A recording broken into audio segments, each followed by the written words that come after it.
Subscribe करिए हमारे channel टक रक्षक को और बेल आइकन को भी दबाइए लेटेस्ट अपडेट्स और सिक्योरिटी अवेयरनेस पाने के लिए।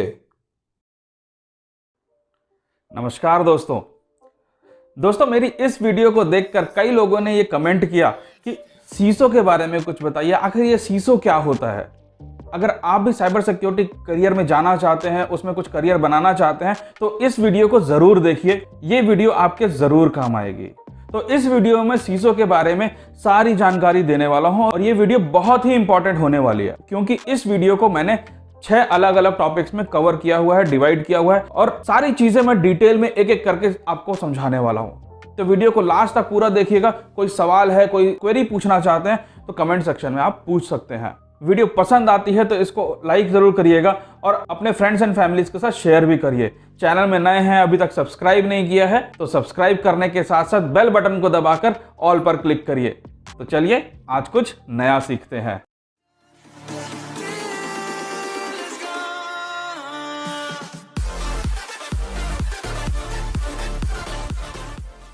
तो दोस्तों सबसे पहले ये जानते हैं कि आखिर ये सीसो क्या होता है।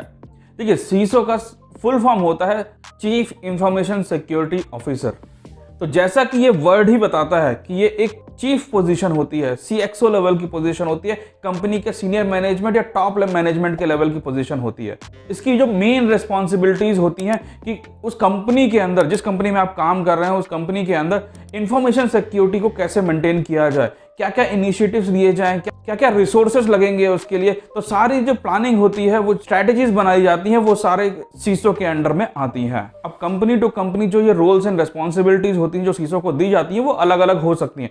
कोई छोटी कंपनी होगी तो हो सकता है कि थोड़ा बहुत इंप्लीमेंटेशन का पार्ट भी सीसो को करना पड़े, लेकिन मोर और लेस जो ओवरऑल जो ये पोजीशन कहलाती है वो एक टॉप लेवल की पोजीशन कहलाती है, जहां पे प्लानिंग एंड स्ट्रेटजीज का काम किया जाता है। दोस्तों अब बात करते हैं कि सीसो बनने के लिए किस किस तरह के एजुकेशन की जरूरत आपको पड़ सकती है। देखिए, बैचलर डिग्री तो कम से कम एक मिनिमम रिक्वायरमेंट है ही। किसी भी जॉब में अगर आपको जाना है तो वो आपको कम से कम करना ही पड़ेगा। कुछ कंपनी हो सकती है कि मास्टर डिग्री भी मांगे या पोस्ट ग्रेजुएट प्रोग्राम भी मांगे। प्रेफरेबली ये जो ग्रेजुएशन है या पोस्ट ग्रेजुएट प्रोग्राम है वो आईटी या कंप्यूटर साइंस से होना चाहिए। अगर नहीं भी है तो आजकल देखा जा रहा है कि नॉन आईटी बैकग्राउंड से जिन्होंने एजुकेशन अपनी ग्रेजुएशन या पोस्ट ग्रेजुएशन नॉन आईटी से करी थी, वो लोग भी सीसो बन रहे हैं, लेकिन प्राइम रिक्वायरमेंट होती है आईटी बैकग्राउंड की। ये ध्यान में रखने वाली बात है कि आप किसी भी लाइन से हो, कंप्यूटर का नॉलेज, कंप्यूटर नेटवर्किंग का नॉलेज होना बहुत ज़रूरी है। चाहे वो आपने एजुकेशन में लिया हो जैसे कि ग्रेजुएशन या पोस्ट ग्रेजुएशन, या फिर कोई आपने कोई एडिशनल कोर्सेज कर रखे हो, सर्टिफिकेशन कर रखे हो, जहां पे आपको कंप्यूटर या आईटी की इंफॉर्मेशन या नॉलेज दी गई हो। दोस्तों अब बात करते हैं स्किल्स के बारे में कि एक सीसो के अंदर कौन कौन से स्किल्स होने चाहिए, या एक अच्छा सीसो बनने के लिए किस किस स्किल्स की जरूरत पड़ेगी आपको। तो एक सीसो के अंदर 3 तरह के स्किल्स मेनली होने चाहिए। पहला स्किल है टेक्निकल स्किल्स, या फिर इसको कह सकते हैं टेक्निकल एक्सपर्टाइज। आपको पता होना चाहिए कि आईटी इंडस्ट्री के अंदर, कंप्यूटर की इंडस्ट्री के अंदर किस किस तरह के हार्डवेयर चल रहे हैं, किस किस तरह के सॉफ्टवेयर चल रहे हैं, क्या क्या नए अपग्रेडेशंस आ रहे हैं, नई टेक्नोलॉजीज क्या क्या आ रही हैं, वो सारी आपको पता होनी चाहिए। ये एक सीसो से एक्सपेक्टेड होती हैं, ताकि वो कंपनी के अंदर कंट्रीब्यूशन कर सके और अपने जो जूनियर्स हैं, अपने जो सबऑर्डिनेट्स हैं, जो आपके अंदर एम्प्लॉय काम कर रहे होंगे, उनको भी नॉलेज दे सके। तो लेटेस्ट टेक्नोलॉजीज, लेटेस्ट अपडेट्स के बारे में अवेयर होना सीसो के लिए एक सबसे बड़ी रेस्पॉन्सिबिलिटी, सबसे बड़ी एक स्किल मानी जाती है। दूसरी स्किल जो सीसो के अंदर होनी चाहिए, लीडरशिप या एम्प्लॉय मैनेजमेंट स्किल्स। देखिए, सीसो एक टॉप लेवल की पोजीशन होती है, जैसा कि मैंने आपको बताया।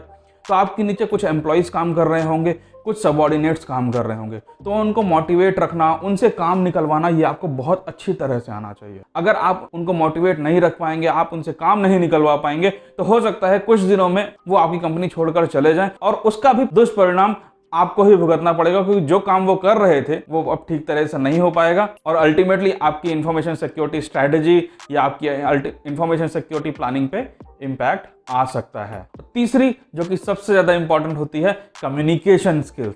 देखिए, एक सीसो प्राइम रिस्पॉन्सिबिलिटी होती है कि वो अपने एम्प्लॉयज़ के साथ कम्युनिकेशन करे, दूसरे जो डिपार्टमेंट्स हैं उनके साथ कम्युनिकेशन रखे, और हो सकता है कि एक सीसो को दूसरी कंपनीज के एम्प्लॉयज़ या काउंटर पार्ट्स के साथ कम्युनिकेशन रखना पड़े।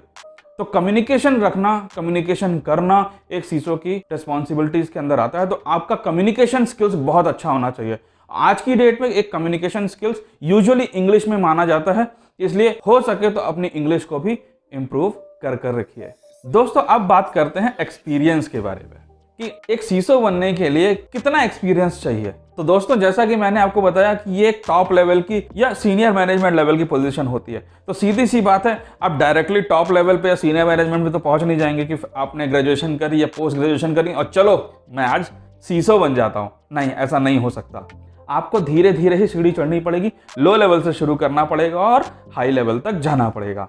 अब कुछ दिमाग वाले लोग बोलेंगे सीढ़ी ही क्यों चढ़नी है, लिफ्ट से भी तो ऊपर जा सकते हैं। तो जल्दी से जल्दी हम अपने जितने भी लो लेवल हैं पार करके फटाफट सीसो बन जाएंगे। और कुछ दिमाग वाले लोग बोलेंगे कि सीढ़ी या लिफ्ट की मदद भी क्यों लेनी है, हो सकता है कि कोई हमें एयर ड्रॉप करके डायरेक्टली टॉप के लेवल पे पहुंचा दे। जी हाँ, ऐसा भी हो सकता है। लेकिन जैसा कि मैंने बताया, तो किसी न किसी इंसान के हेल्प की जरूरत पड़ेगी आपको ऊपर जाने के लिए, अगर आप शॉर्टकट अपनाना चाहते हैं। लेकिन याद रखिए कि जितनी जल्दी आप शॉर्टकट अपनाएंगे, हो सकता है कि आपका फॉल भी उतनी जल्दी हो जाए। तो एक अच्छा सीसो बनने के लिए ये जरूरी है कि आपने लो लेवल पे काम किया हो, सारी निटी-ग्रिटीज, सारी जो छोटी छोटी सी चीजें होती हैं, काम कैसे किया जाना चाहिए, वो आपको पता होना चाहिए। अगर आपको पता नहीं होगा, आपने काम नहीं किया होगा, तो आप अपने एम्प्लॉयज को जो आपके अंडर काम कर रहे हैं उनको गाइड नहीं कर पाएंगे कि उस काम को कैसे किया जाए। और ये खाली सीसो के लिए ही नहीं है, लाइफ के हर मैनेजर को ये पता होना चाहिए कि उसके अंडर पे जो बंदा काम कर रहा है वो कैसे काम किया जाता है, तभी उसकी इज्जत होती है। ठीक है, तो चलिए इस पे हम आगे बात नहीं करते हैं, ये कोई मोटिवेशन का वीडियो नहीं है। हम वापस आते हैं सीसो पे। तो जैसा कि मैंने आपको बताया, आपको मिड और लो दोनों लेवल पे काम किया होना चाहिए और ये कंपनी टू कंपनी भी डिपेंड करेगा कि वो कितना एक्सपीरियंस कौन से रोल के लिए करती है या सीसो के लिए कितना एक्सपीरियंस वो मांगती है। यूजुअली जो देखा गया है, जो इंडस्ट्री का ट्रेंड है कि 8 से 10 साल तक का एक्सपीरियंस या 8 से 12 साल तक का एक्सपीरियंस एटलीस्ट एक सीसो के तो होना ही चाहिए, और वही आज की रिक्वायरमेंट भी है। उन 8 से 12 सालों के बीच में कुछ साल आपने एंट्री लेवल जैसे कि computer operator, network administrator, system analyst या किसी स्पेशलिस्ट के रूप में आपने काम किया होना चाहिए। उसके बाद कुछ साल आपको मिड लेवल पोजीशंस जैसे कि security consultant, security engineer, security auditor, ये सब एक मिड लेवल पोजीशन होती है। तो उस लेवल पे भी कुछ ना कुछ काम आपने किया होना चाहिए। इन सब सीढ़ियों के बाद ही आप सीसो के लिए एलिजिबल हो पाएंगे। दोस्तों अब बात करते हैं सर्टिफिकेशंस या ट्रेनिंग्स के बारे में कि एक सीसो बनने के लिए किस किस तरह के सर्टिफिकेशन या ट्रेनिंग करने की जरूरत पड़ सकती है। देखिए, सीसो बनने के लिए कोई स्पेसिफिक ट्रेनिंग या कोई स्पेसिफिक सर्टिफिकेशन की रिक्वायरमेंट नहीं होती है। नॉर्मल जो इस इंडस्ट्री में चल रहा है, जो साइबर सिक्योरिटी या इंफॉर्मेशन सिक्योरिटी के इंडस्ट्री में चल रहा है, वही सर्टिफिकेशन सीसो के लिए भी काम आते हैं, जिसमें से कुछ आपके हो सकते हैं सिसम हो सकता है, सीसा हो सकता है, CISSP हो सकता है, या और भी बहुत सारे सर्टिफिकेशन है। मैंने ऑलरेडी इस वीडियो में बताया हुआ है, आप जाकर इसको डिटेल में देख सकते हैं। इनके अलावा भी बहुत सारे सर्टिफिकेशंस हैं जो आप कर सकते हैं एक सीसो बनने के लिए। दोस्तों अब आते हैं सैलरी के ऊपर कि आखिर एक सीसो को सैलरी कितनी मिलती है। देखिए, जैसा कि मैंने आपको बताया, ऑर्गेनाइजेशन के ऊपर डिपेंड करता है कि वो कितने एक्सपीरियंस का कैंडिडेट मांगते हैं। तो वैसे ही ऑर्गेनाइजेशन के ऊपर ही डिपेंड करेगा कि वो एक सीसो को कितनी सैलरी देते हैं। अब कोई छोटे लेवल की कंपनी है जिसमें 8 से 10 एम्प्लॉइज हैं, उसने भी अपने ऑर्गेनाइजेशन के लिए एक सीसो रखा होगा, जिसमें कि सीसो को प्लानिंग स्ट्रेटजी के साथ साथ कंप्लायंस, रिस्क मैनेजमेंट, सारी चीजें करनी पड़ रही होंगी। वहां पे सैलरी हो सकता है 25-30 हज़ार रुपए मिल रही हो। लेकिन कोई ऐसी कंपनी है जहां पे 10 हज़ार के ऊपर बंदे हैं, जहां पे सीसो को डेडिकेटेड काम दिया गया है स्ट्रैटेजी का, प्लानिंग का, तो हो सकता है वहां पे सीसो को 1.5 लाख रुपए, 2 लाख रुपए, 3 लाख रुपए, इवन 1.5-2 करोड़ के पैकेजेस पे भी रखा जाता है।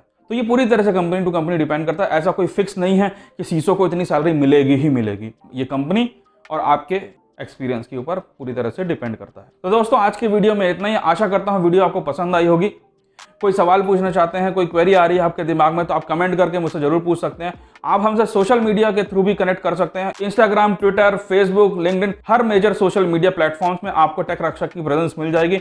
आप वहां जाकर कमेंट कर सकते हैं, पर्सनल मैसेज भेज सकते हैं, हम आपका जरूर रिप्लाई करेंगे। वीडियो पसंद आई है तो इसको लाइक करना मत भूलिएगा, और चैनल में नए हैं तो सब्सक्राइब करने के साथ साथ बेल बटन को दबाकर ऑल पर क्लिक करिए, जिससे कि ऐसे ही इंटरेस्टिंग वीडियोस की इंफॉर्मेशन आपको टाइम पे मिलती रहे। तो चलिए मिलते हैं अगली वीडियो में, तब तक के लिए जागरूक, सतर्क और सुरक्षित रहिए।